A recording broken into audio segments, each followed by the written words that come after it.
Welcome to another NVDA Advanced topic brought to you by the Knowledge Chest. First, we are going to discuss downloading NVDA. The only real place to download NVDA is on the NVDA website.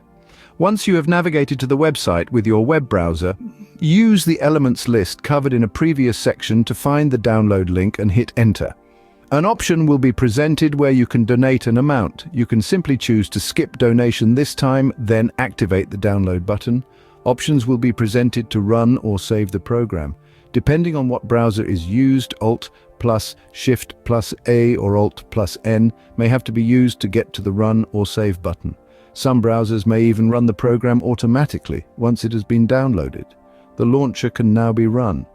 NVDA does not need the internet for the launcher to run properly. When the launcher is run, music will play and a temporary copy of NVDA will be loaded. It will start speaking and guide the user through the installation process.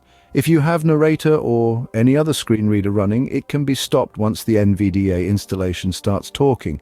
If music is not heard, please ensure that the sound card and speakers are configured correctly. When the launcher is run, the license agreement comes up. Press Alt plus A to agree to the license agreement, then tab to the Install NVDA on this computer button, or press Alt plus I and follow the rest of the installation prompts. That covers the first of our NVDA installation topics for today. Keep well until next time.